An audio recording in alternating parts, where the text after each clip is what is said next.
All right, so we're very happy to have Marco Radeschi here, and he'll tell us about rational ellipticity of G-manifolds from their quotients. Thank you very much. Thank you for the invitation and for speaking here. So, right, what I'm going to talk about is some recent result of mine related to this establishing rational ellipticity for manifolds that support group actions.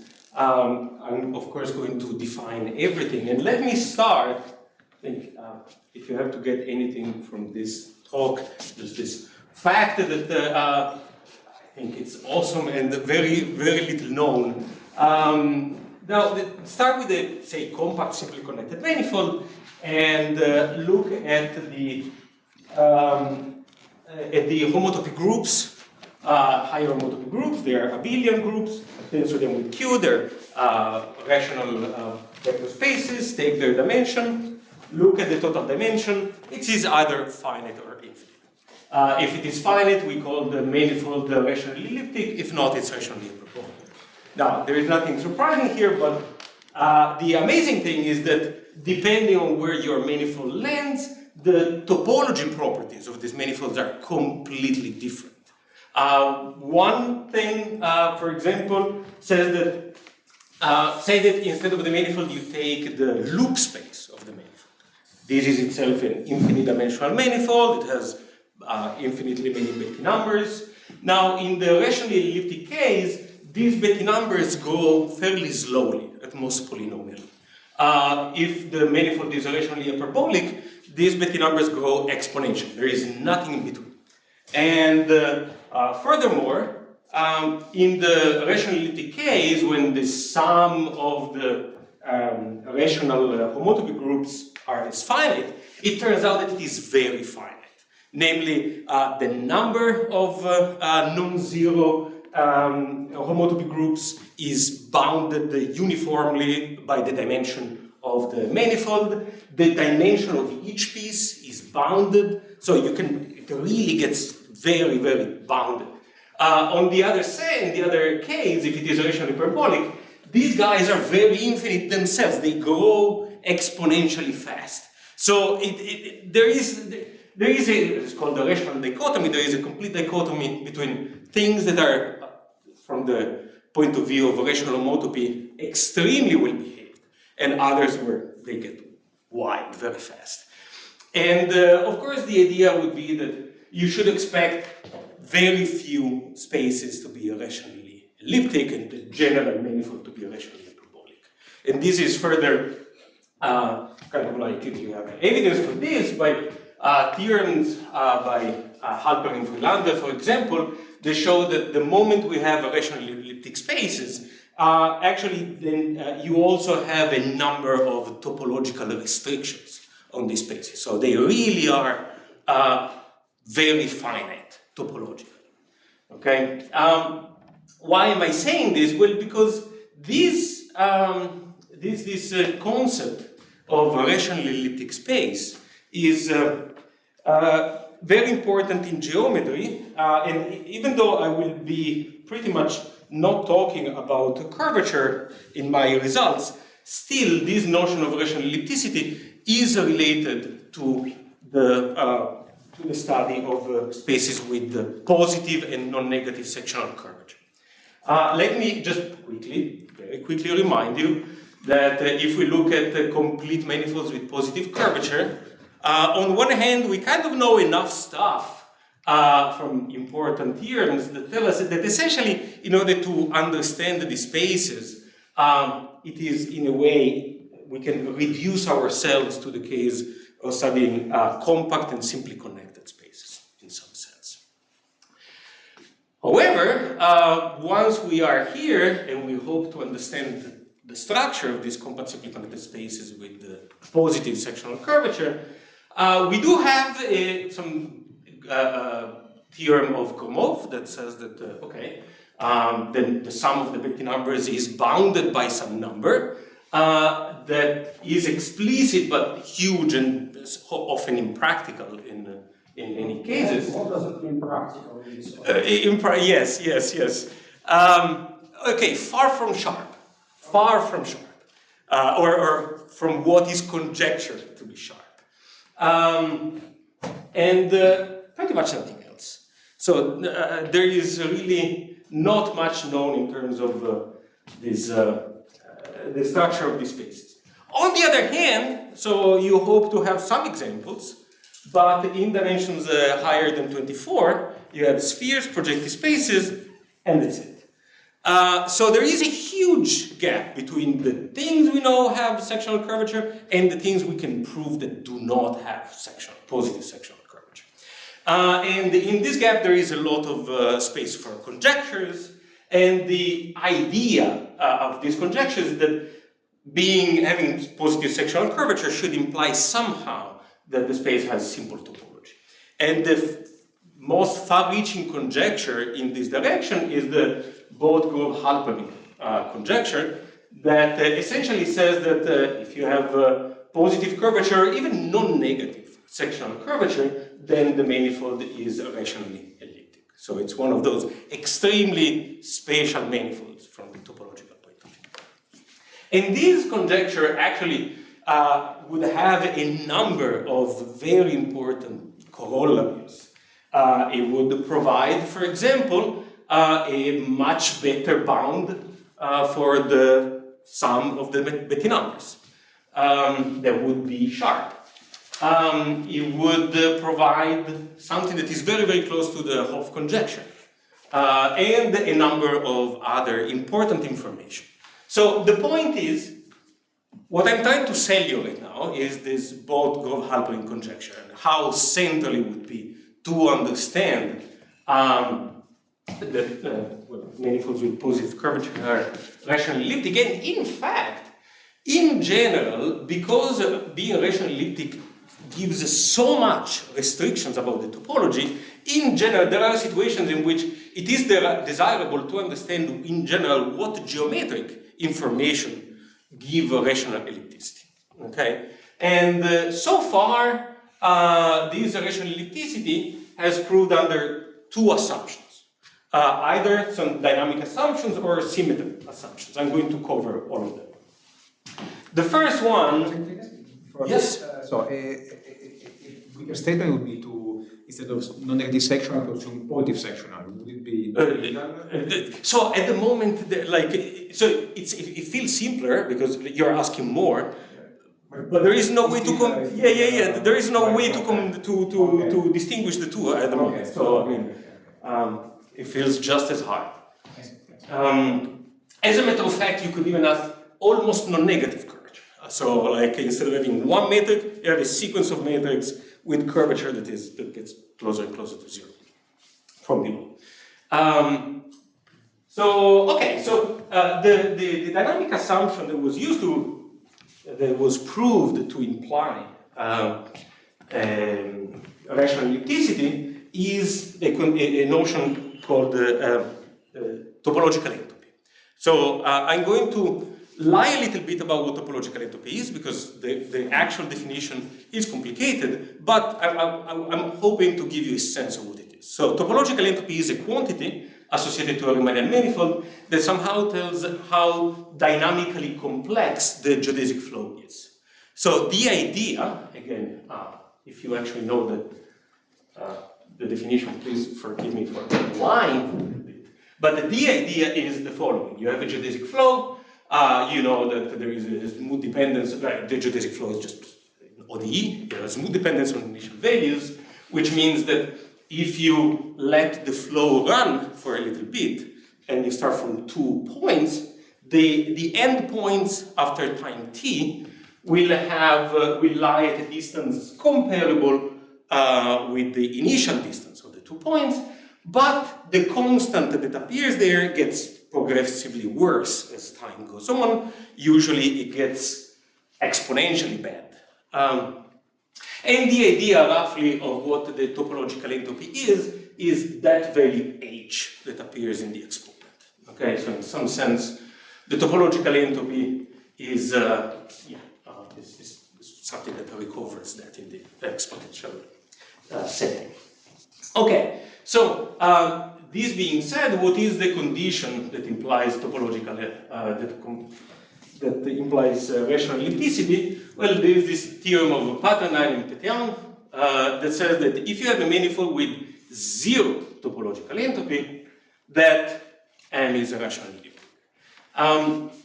Having zero topological entropy is, of course, asking that this constant somehow doesn't grow too badly, right? It stays quite nicely, and it is asking a lot, but of course, it's asking a lot because you get a lot in the end, right? This is really nice. There is a problem with this theorem, that is, there are not many spaces that are known to admit matrix with zero topological entropy. Essentially, the ones that are known are manifolds with integrable geodesic flows, and mostly it's like homogeneous spaces, or quotients of Lie groups, in a way. Okay, so there is some drawback in the sense that you cannot really apply it in many cases, but it's still pretty nice. Then there is another condition, as we said, there is another condition that is a symmetric condition, or a sequence of a series of results that seek to prove rational ellipticity using symmetric conditions. So let me quickly remind you, we can take a compactly group, and if we have a manifold that comes equipped with an isometric G action, we just call it a G-manifold, okay? And I will denote the G-manifold, it's amazing, there's a technology here, as MG, okay? And so what was proved, before I say what was proved, let me remind you that if you start from a manifold that has non-negative sectional curvature, then the quotient is an Alexander space. So it's potentially a singular space, but extremely well behaved, and in particular it has a nice notion of non-negative curvature. And right, so the theorems, they use these symmetric conditions to obtain rational ellipticity are the following. So there is a theorem of Grove and Halperin that says that if the quotient space is one-dimensional, then the space, the initial space is rational elliptic. Also, Grove and Ziller proved that if the action is polar, very quickly, an action is polar if it admits a totally geodesic space that meets all the orbits perpendicularly. Okay, it's a fairly natural condition, but whatever. And this totally geodesic space is called the section. So they prove that if you have this polar action with flat or spherical section, then the space is simply connected. And more recently, Grove, Wilking, and Jaeger proved that if you have a non-negatively curved manifold and a two-dimensional orbit space, again, you are rationally elliptic. Right, so I'm going to introduce now a new condition that implies rational ellipticity. Yes? In the Alexandrov spaces, is the both Halperin-Grove conjecture like false or true, or like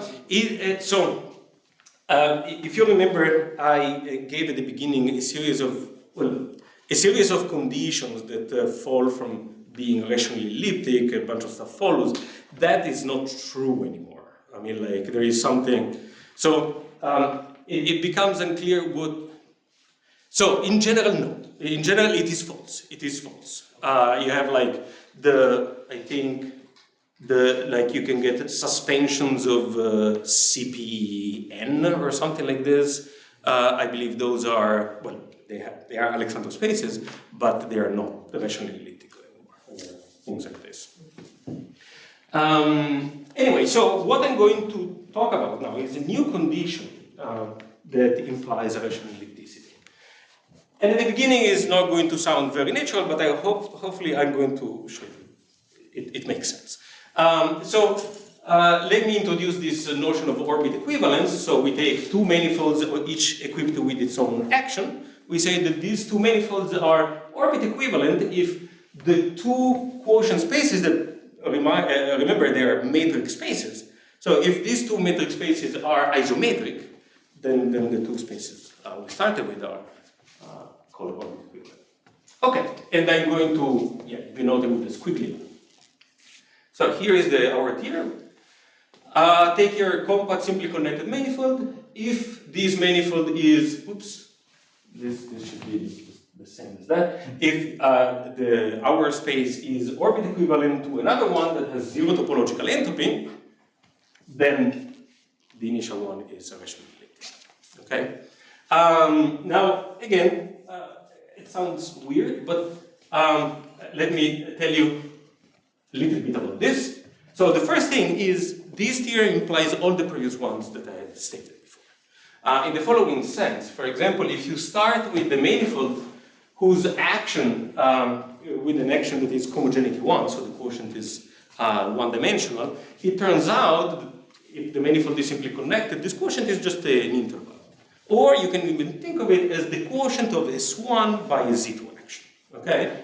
So M is orbit equivalent to S1. S1 has zero topological entropy, so our result recovers the result of cohomogeneity. And very similarly, if you have a polar action, then you can establish that M is orbit equivalent to either a sphere or a torus. Once again, they have zero topological entropy, and these recovers the result of Goldziller. Similarly, if you have a manifold with two-dimensional quotient, then once again, you can show that it is orbit equivalent to a quotient of something that has zero topological entropy, and one recovers the result of Grove-Wilking and Jaeger. The other remark, oh yes, sorry, and then if you just take M and N to be the same guy, and the quotients to be just trivial quotients, one recovers pattern and pattern. I wouldn't go as far as saying that we generalize pattern and pattern, because our result is, like, our proof is heavily borrowing stuff from the proof of pattern and pattern. So in this sense, but still, it includes it. So, okay, we have this, and as a matter of fact, even though I'm stating the result for group actions, the group doesn't play any role. What plays a role is essentially the fact that the maps that we have from a manifold to its own quotient space are manifold submatrices. They're special, like, metric maps that have smooth and equidistant fibers. With fibers that must be rational elliptic. The moment we remove the group action, we have to add a bunch of conditions that don't make this very sexy. So I try to hide it, but the point is there is no group action going on. It's pretty much metric geometry, like the arguments. What else? There is, so as we said before, Patanian and Petian proved that if you have something with zero topological entropy, then it is rationally elliptic. Okay? The other direction doesn't quite work. But the point is that one could wonder if we could strengthen that theorem by relaxing the hypothesis, pretty much. Instead of asking that the space N has zero topological entropy, we ask that it is rationally elliptic. It would even look a little bit more natural somehow, like it would say, oh, if you have two orbit equivalent actions, then one space is rationally elliptic if and only if the other space is rationally elliptic. Okay? No, this is something that we proved recently, but I will get to this a little bit later. Okay, so what I would like to do now, I feel like I'm moving very fast, but that's that. What I would like to do is, I really would like to give an idea of the proof of the main result. Trying to essentially show what are the key ingredients that go into this proof. So once again, what we want to do is, we have our manifold, it comes with a group action and a quotient. And on the other hand, we have another manifold with zero topological entropy with its own quotient. And then we have an isometer. Okay? We want to prove that M is rationally elliptic, and if you remember at the beginning, one way to prove that M is rationally elliptic is by showing that if we take the loop space of this of the manifold, the Betti number of this loop space grow at most polynomial. Or it's enough to show that they grow less than exponentially, because there is nothing in between. And so the first thing is to start with fixing an orbit of G through a point P, fix a point Q, and then essentially there is a fibration that says that the space that we care about,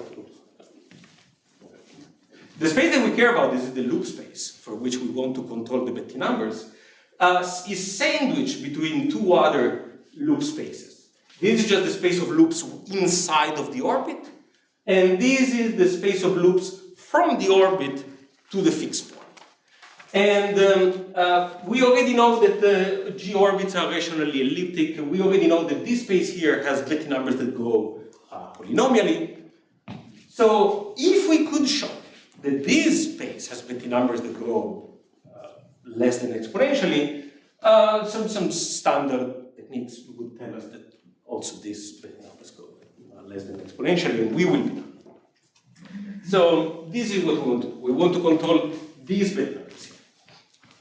And right, the way we do it is using Morse theory. So we take the energy functional, and the energy functional for a generic choice of L and Q is a Morse function. So it's enough to count the critical points and to check that they don't grow too fast.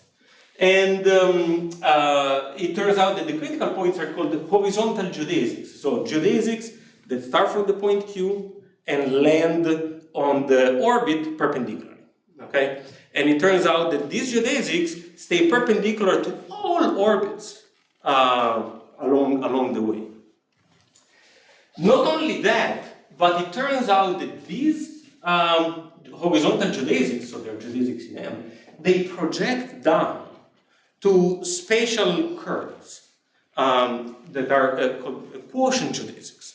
Okay, they are piecewise, they're geodesics, but in the quotient they sort of have bouncing behaviors.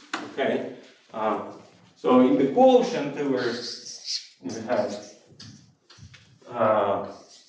in the quotient, if you have some, let's say that this is a set of singularities, a geodesic gets here and then bounces off the singularity, okay, according to some rule. Around these points is not a geodesic anymore, but still, we know what they are. And this is the first important thing. So this fact, I proved it with Ricardo Mendes in a previous result, but reading through the lines, essentially it was already there in a previous paper of Alexander and Torberson. There is this fact that essentially says that these spatial curves, these piecewise geodesics that bounce at singularities, even though they come from M, you can just you can forget about M and just found them and completely understand them just from the metric structure of the quotient space itself. Okay, so in particular, if I have an isometry to another space, then these spatial geodesics, I'm going to find them here as well. So the image of this quotient geodesic is a quotient geodesic here. So the idea is, once again, I have these spatial horizontal geodesics in M that somehow count the critical points of this function. I go down, they are quotient geodesics, I can move them sideways and they're still quotient geodesics, and now, because they are quotient geodesics in here, they lift to horizontal geodesics in N. So there is, through this notion of orbit equivalence, we can establish a relationship between the horizontal geodesics in M and the horizontal geodesics in N. Okay? And once I'm there, that's the moment when I use the information that I have zero topological entropy in N. This information goes through a theorem of Yondin that somehow relates this topological entropy condition to some information related to how many horizontal geodesics I have of a given length, how this thing grows. And it turns out that using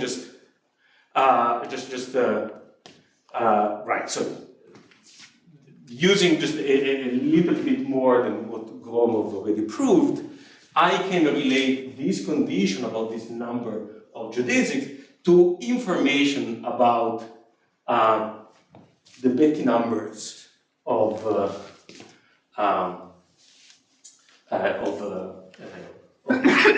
this space, that is again the space that I care about. The point is, I don't want to go precise in here, but the idea is topological entropy is used through Yondin's theorem to get a bound on the growth of the number of horizontal geodesics between two fixed orbit and point. And altogether, this gives me the bound that I want. That essentially tells me that these Bethe numbers go less than exponential. That is more than enough for what I care about. Okay, so this result here, in a way, is a way to, if you remember, I told you that the condition of having zero topological entropy is very nice, but by itself at the moment not extremely useful because there are not many manifolds that are known to admit matrices with zero topological entropy. This new theorem somehow allows us to say, well, I may not have something with zero topological entropy, but if it is orbit equivalent to something with zero topological entropy, then I still recover rational ellipticity. And it turns out, again, that all the previous results could be proved in this way, but in fact, one can prove more. For example, we have shown that, so far, the results, the rational ellipticity was proved for manifold with the one-dimensional quotients, two-dimensional quotient, the natural next step is try to see what happens with three-dimensional quotients. And it turns out that at the moment, having some a couple of conditions, one can still recover rational ellipticity. And just to give a sense of how this is done, when you say boundary of M is empty, you had only closed manifolds so far, so this was... say it again, sorry. I apologize. There is a typo there. I meant the boundary of the quotient. So please, I meant this. Okay. I apologize. Thank you. Yes. They have been without boundary all along, and it wouldn't have made sense. Yes, sorry. That means it's without singularities? No. It can have singularities, but as an Alexander space, you have a notion of boundary components. So the point is that there is a stratification, and you don't have a singular strata of codimension 1. Okay, great, thank you. So just to give an idea of how this stuff is proved, I would like to give you an idea for what happens, for example, when the action is infinitesimally polar. So isn't this result by Garcia and others that the three-dimensional Alexandrov space is essentially orbifold with very nice orbifold points? Okay, there is, unfortunately, the way it depends on what you are classifying. So their classification is topological. In our case, there are situations where you have a three-dimensional quotient space that has isolated singularities where the space of directions is maybe a curve is two of curvature 4. So you have small thing. This is now a singularity, but topologically they don't see it. Right? So, say an Alexander space that is like this, topologically it's just S3. Let's say it is just S3 with one constant point. Topologically it's just anything, but metrically is not a smooth manifold, right? And But I try to understand your notion of boundary of this quotient space, right? Right. Oh, I see. So the notion of boundary is the boundary as an Alexander space. So is without boundary, so there are no points whose space of direction has boundary. Yes. Right, so just to give an idea of how this is done, let's say in the case of infinitesimally polar action, whatever that means, this condition was proved by Lichak and Torgerson to be equivalent to the fact that the quotient is isometric to a three-dimensional orbifold with non-negative curvature. And then there are results.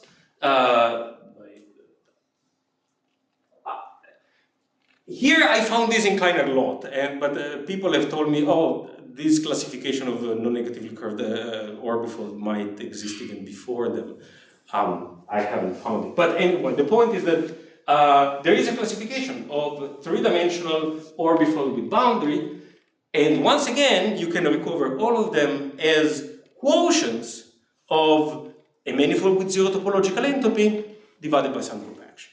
Sorry, let me come back. So I'm slightly confused now. So my question was, if the boundary is empty, right? I mean, then there is this classification result of I forgot what. I mean, Garcia exactly. was one. But it is only up to homeomorphism. Sure, but I mean, is this important for your Yes, classification? absolutely, because we need for our classification to hold.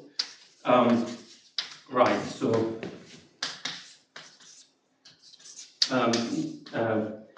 We need to find an isometry here, not a. Somehow, if you sorry again, I mean. No. But if you crank the classification of three manifolds, right? I mean, these orbifolds are essentially three manifolds. They just sort of take some points out and sort of have some. I mean, this RP2, right, and put a cone on top, right? That's topological classification. Yes. So somehow, I mean, from the ordinary classification of three manifolds, I mean, assuming that you have this rational ellipticity, right, and the quotient has to be nice and be one of those guys, right? It should be sort of in the nose now. Or what I mean.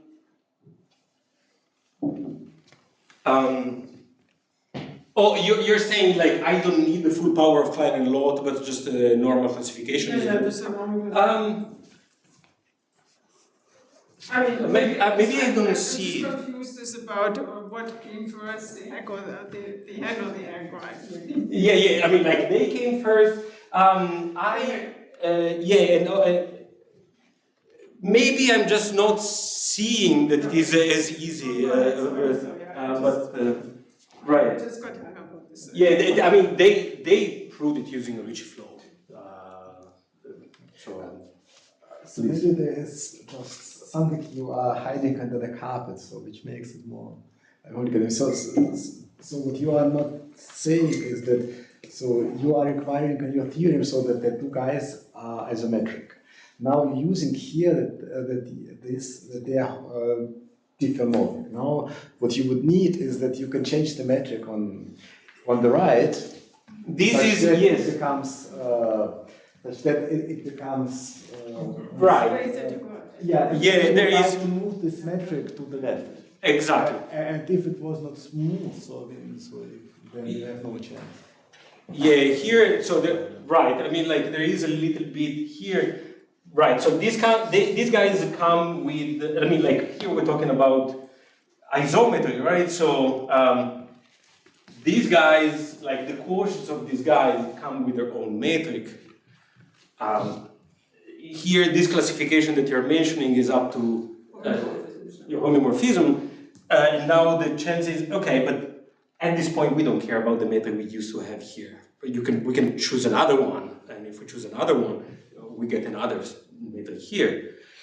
It's not clear what is the space of metrics. Like, can you always like pull back this metric, for example? Yeah, but I mean, sorry, I should not do this now, but it slightly confuses me. I mean, there should be, if you are not topologically in the right setting, there should be obstructions to having a non-negatively curved metric.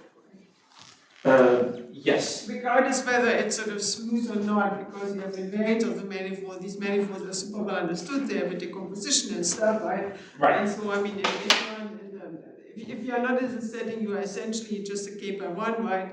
And then you can extract, just from a metal group, you can extract that this will never have non-negative curve. Yeah, of course, yeah. But I mean, like, right, yes. This paper I'm talking about here is the geometrization. Yeah, I mean, this seems to be an overkill. Yeah, I mean. Right. I mean, like, I understand. Yes. Post geometrization. I mean, like, yeah, you can just like, but that's the geometrization. Anyway, like, right. So the idea, once again, is that once you identify, once you identify what these guys here are, you just want to change the metric, and you want to prove that you can always change the metric here so that your quotient becomes isometric to this. And once you have that, then you are in the situation, in the setting of the previous result, and you obtain the rational ellipticity. So this being said, okay, so we have now a number of results that try to understand. I have a manifold with a G action, I have a quotient. Can I read the rational ellipticity at the level of quotient? Okay, and we've seen several results that said, oh, in some conditions you can. And the question is, how sharp are these results? In the sense of like, can we completely determine the threshold between objects that are manifolds that are rationally elliptic, G-manifolds that are rationally elliptic, and G-manifolds that are rationally hyperbolic, just by looking at the quotient? Okay, and there are several conjectures in this direction. So the idea is like this conjecture where like, yeah, these results are sharp. Namely, the moment you do not have the conditions that we had before, then you are in the rationally hyperbolic realm. Okay, so for example, we have seen before that Grove and Ziller proved that if a manifold is polar with the section that has either positive curvature or zero curvature, then it is rationally elliptic. And they had a conjecture that said, well, if instead you ask for a hyperbolic section, so a section with negative curvature, then it should be rationally hyperbolic. Your section hyperbolic really means you have hyperbolic now geometrically with curvature -1. Yes, exactly. Also, Grove and Jaeger conjectured that if you have a quotient that is a two-dimensional quotient that is isometric to the quotient of a hyperbolic orbifold, then you should be a rationally hyperbolic. I should mention that what they proved was that if you have a two-dimensional quotient, the moment it is not the quotient of a hyperbolic manifold, then automatically the manifold is rationally elliptic. Okay, so this is really the complement of their result, right? So they said whatever doesn't fit in our result must be rationally hyperbolic. And in general, this goes back to the this goes back to the thing I was saying before. If you have two manifolds that are quotient orbit equivalent, is it true that if one is a rational elliptic, if and only if the other one is a rational elliptic, or the moment one of them has a positive topological entropy, then you do not. Okay, so yeah. So is the metric of the quotient somehow determining by itself this rational ellipticity? Sorry for asking. Please. So if you just take a double of a hyperbolic triangle, right? This is hyperbolic orbifold, right? And Yeah. so that's nice, but it's topological sphere, right? Yeah. And so now, I mean, if this is arises as a quotient space, can you argue that the topological entropy upstairs is positive? No. If you could, you would be able to argue that upstairs. Okay, you're talking about the double, right? So no boundary. Yeah, so there's no boundary. So you just have, I mean, you take two triangles, right? I mean, and you stick them together, top to front, I mean, along In the case, topological two-sphere, but it's a hyperbolic orbifold. right. So in that case, I think so. I think so. But for example, now take just one hyperbolic triangle. Yeah, but that has boundary. That's bad, right? Exactly, and this is what we're going to. Yes, exactly. Yes. So if you don't have bound. If you don't have boundary, then you can do this. Question about the third conjecture there. So in particular, I would say if you have positive topological entropy and simply connect it, you are rational hyperbolic. Yes, but that was pattern and Peter. This is yes. That's a different only if? No, I apologize. It's if n has and if n is rational hyperbolic. And I thought, yes, I apologize. I thought I had changed it, but clearly I had not changed it. Please disregard this and read n topologically hyperbolic, rationally hyperbolic. Okay, and it's not, I mean, is it even conjecture that positive topological entropy should imply rational hyperbolicity? And it depends on what you want, right? If you just, I mean, like, if you take a sphere, I think you can find matrix with the positive topological. I mean, like on the surface, you can always perturb the metric to have positive topological entropy, and I'm assuming you can sort of equivalently lift this to have a submersion somewhere. Yeah. I mean, like, it is very easy to produce the positive topological entropy by just perturbing metric in some ugly way.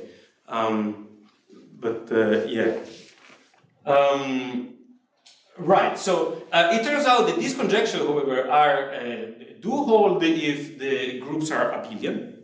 So there is that. However, in general, these are all false. In the following sense. For example, we have shown that we can find a whole family of manifolds that are not only rationally elliptic, but they are rational spheres. So the rational spheres, they come equipped with SU2 actions, and the quotient space is a hyperbolic K gon. So just with angles pi over 3. So this is just 4 gon, I guess. These already show, I mean, like, these are examples of manifolds that essentially already give counterexamples to the first and the second conjecture. Because they are, I didn't say, but these actions are polar, the section is polar, and the quotient is clearly the quotient of a hyperbolic space. Furthermore, we can also find, once again, we can find a family of manifolds that are orbit equivalent to these these 5 spheres, but they are rationally hyperbolic. So we have like an infinite family of examples where you have a rationally hyperbolic guy, a rationally elliptic guy, but they have the same quotient. So essentially, this is saying that the structure, the metric structure of the quotient space, does not allow you to determine completely in a sharp way what is rational elliptic and what is not. So the question is now, what type of information could you use to deduce rational elliptic? Yes, I would finish here. There are some questions, and this is related to stuff that was hidden under the carpet, as Alexander said. If I have a homeomorphism between 2 quotient spaces, can I turn it into an isometry? This is true if you have diffeomorphisms between manifolds or orbifolds. In general, it's not known, and it would be very important to understand. And in general, it would be very nice if the standard theory of geodesic flow that holds for Riemannian manifolds could be generalized to the theory for this quotient geodesic flow that we have for these spatial manifolds, singular spaces that arise as quotients of group actions or symmetries in general. I just want to say that for example, in the classical, for general Alexander spaces, I believe there is no notion of geodesic flow that just continues past the singularity. There is a quasi-geodesic, but it's not unique. For these guys are very spatial in this sense. They have a nice geodesic flow that exists for all time. It would be nice to understand things like, does the Yondin's theorem apply? Because you can define topological entropy for these guys, and can you relate the topological entropy for this flow to the to the information about like the quotient geodesic somehow. Okay, I think I am done. Thank you very much.